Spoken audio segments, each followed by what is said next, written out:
Dog stood up first, before Sheriff James Harlow moved, before anyone in that crowded Chicago Union Station noticed the small girl with the clicking prosthetic leg making her way slowly through the South Concourse. Rex was already on his feet. 97 pounds of German Shepherd discipline, suddenly alive, chest forward, ears locked straight, eyes tracking something through the crowd that nobody else could see. He didn't growl, he didn't bark, he simply stood, and that alone told Harlow everything he needed to know. In 6 years of partnership, Rex had never stood up for nothing. Harlow set his coffee down slowly and followed his dog's gaze across the station floor. She was small, thin in a way that means more than just thin, pale in the way that comes from being kept inside too long, from not being taken out into sunlight the way children are supposed to be. She couldn't have been more than 10 years old. She wore a faded blue jacket 2 sizes too large, jeans so washed out the knees had gone white, and no coat. Not in March, not in Chicago, not with that wind sliding sharp and cold through every gap in those heavy station doors like it had a personal grudge against small, unprotected things. Her left leg moved differently than her right. The prosthetic beneath her denim made a soft, steady sound with every step across the marble. Click, click, click. The sound of a child who had learned to keep moving no matter what the ground felt like beneath her. She was going table to table. Not with confidence, not with any kind of ease. She moved through the South Concourse Cafe with her head slightly down, and her voice so quiet it barely existed, approaching stranger after stranger, asking something of each one. Harlow watched her stop at a table of businessmen in dark coats. Not one of them looked up. She moved to a woman with a rolling suitcase who pulled the handle closer to her body and shook her head before the girl had finished a single sentence. She trod a young couple sharing earbuds who smiled politely without meaning it and looked away. An older gentleman in a gray raincoat met her eyes for just one moment, then found something very important to look at on the floor. Each rejection made her shoulders a little smaller. Each turned face cost her something you could actually watch leaving, some quiet reserve of courage she had been carefully spending, step by step, table by table, across that cold marble floor. She reached Harlow last. She stopped at the edge of his table and looked at him. At the tan Cook County Sheriff's uniform, the gold badge catching the pale afternoon light, the large dog now watching her with calm and absolute attention. For a moment, she seemed to be making a calculation, whether this particular stranger was the same kind as all the others. Then she spoke, her voice so small it nearly disappeared beneath the noise of the station around her. "Is this seat taken? Or not really?" Harlow looked at her for one steady second, then he reached out with the toe of his worn brown boot and nudged the empty chair out from under the table. "It's yours," he said simply. She sat down slowly, the careful way of someone who has learned that things offered can also be taken back. She perched on the very edge of the seat, hands folded in her lap, eyes on the table.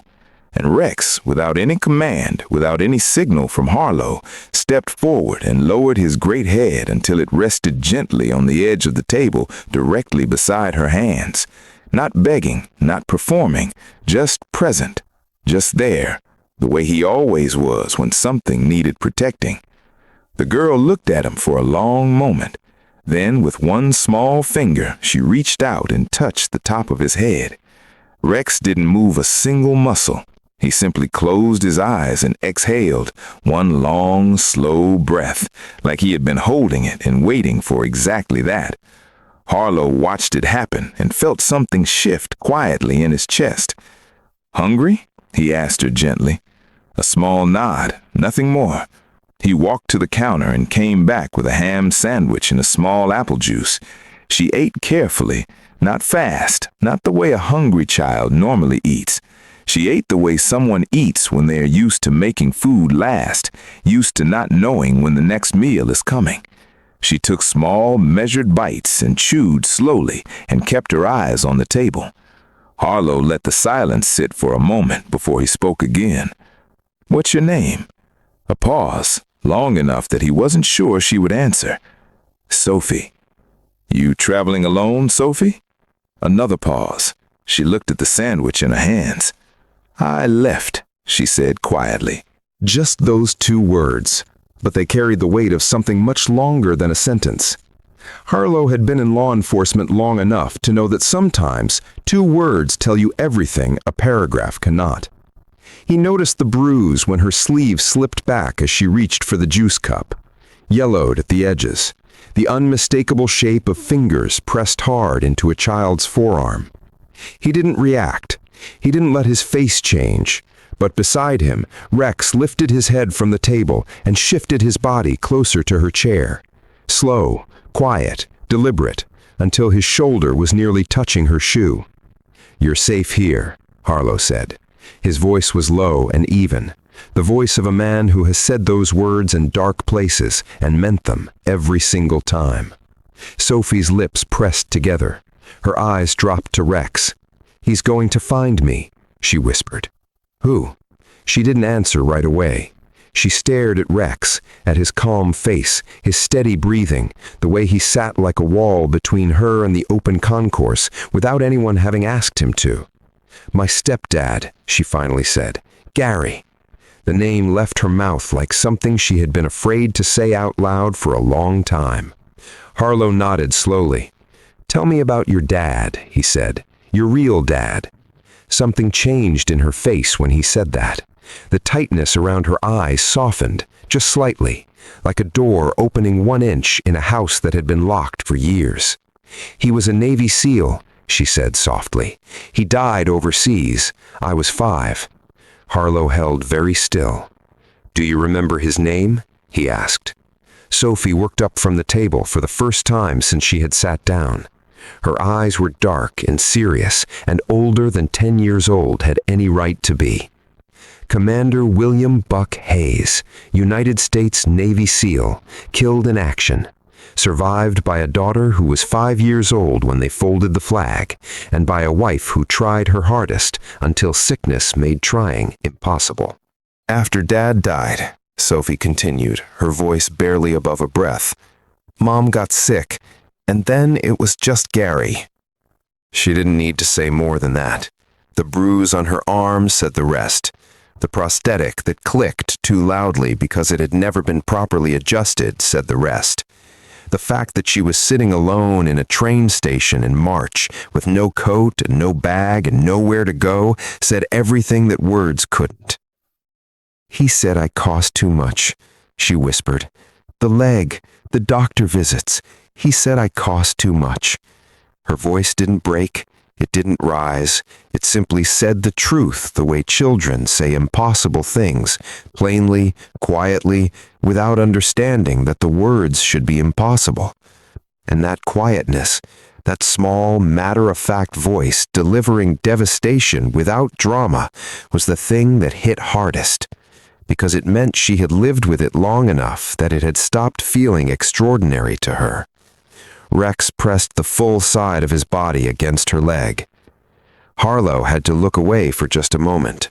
He looked at the marble floor, at the scuffed toe of his boot, at nothing in particular, and he breathed once, slow and deliberate, the way you breathe when you need to stay steady for someone who needs you to be steady.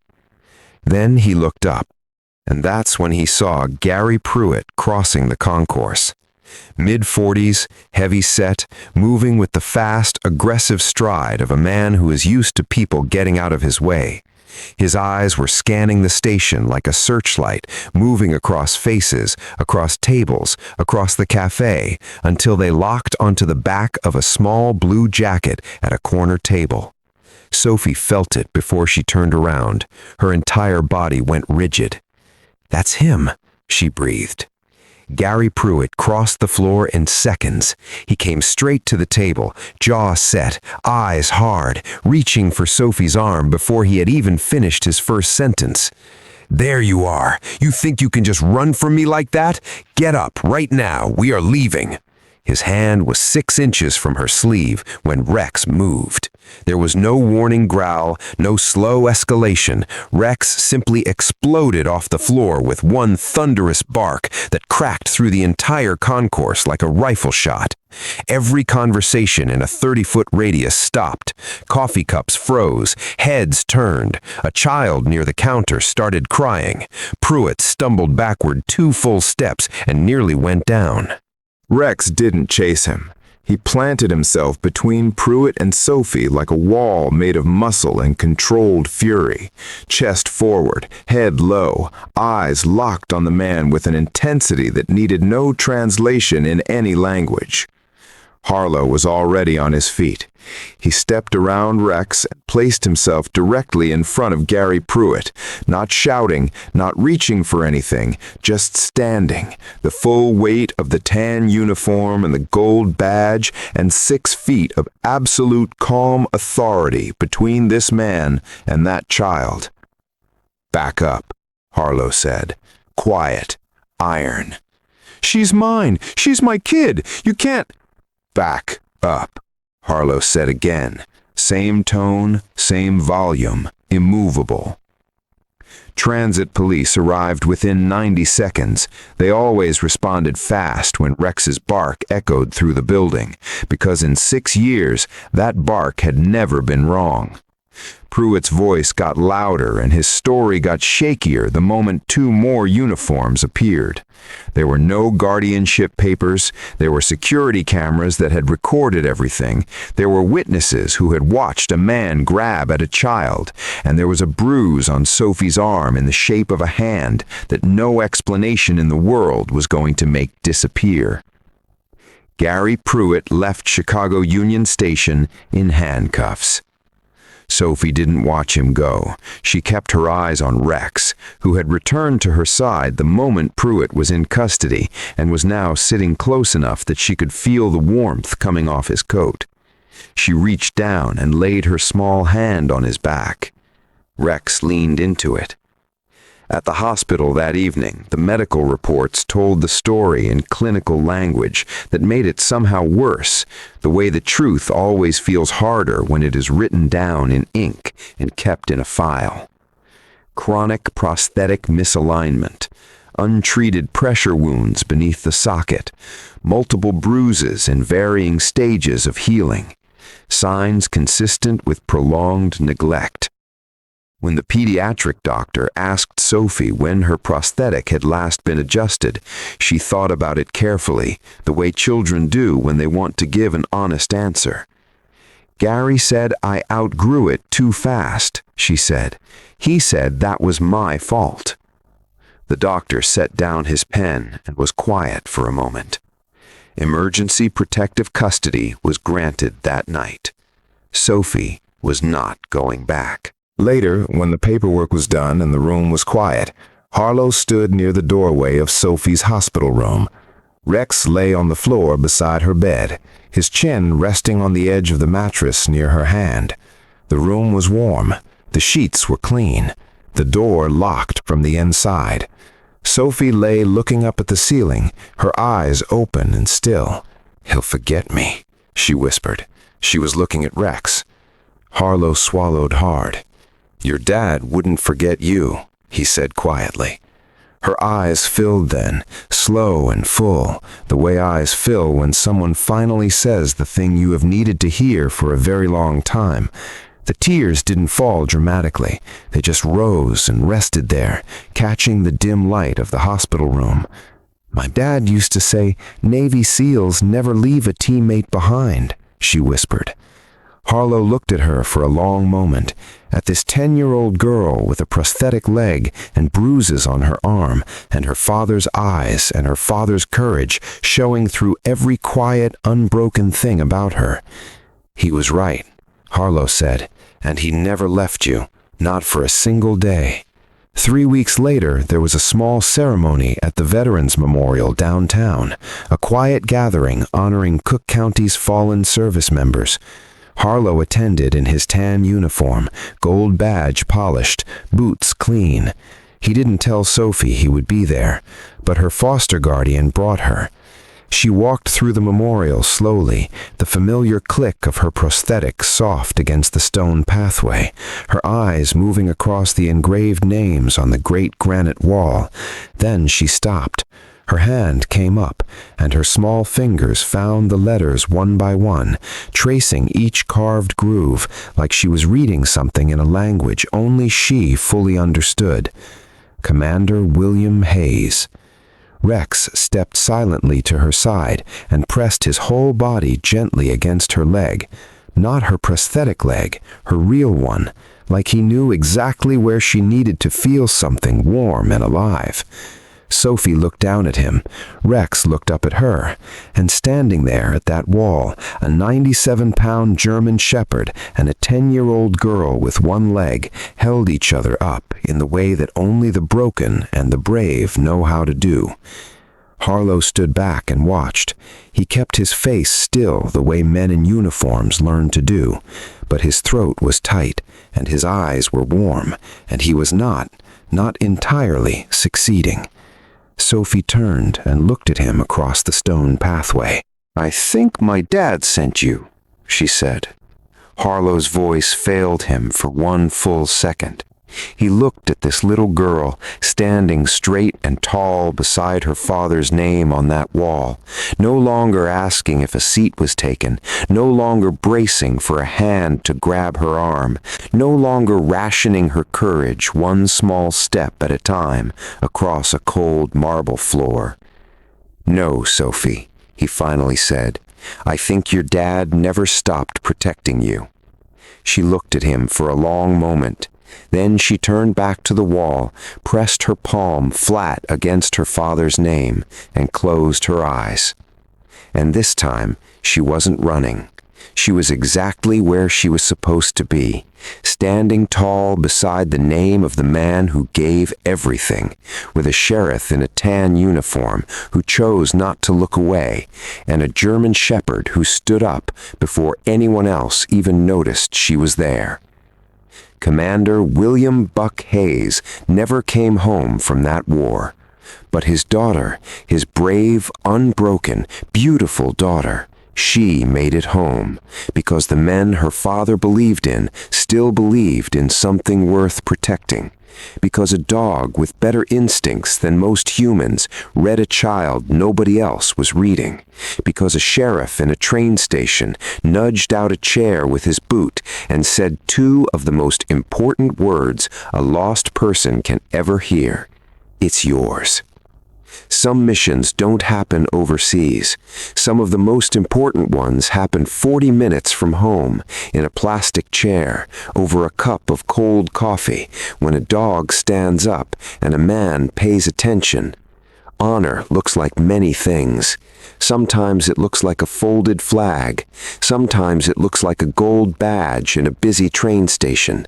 And sometimes, on the very best days, it looks like a little girl pressing her hand against her father's name on a cold stone wall, and finally feeling safe enough to breathe. If this story moved you, if it reminded you of someone, if it made you feel something real, then you already know why this channel exists. Hit that subscribe button and stay with us here. Bring you the stories of the brave, the ones who served, the ones who sacrificed, and the ones who were left behind, waiting for someone to notice them. The seat is always taken here. It belongs to you. We'll see you in the next story. God bless our veterans. God bless their families.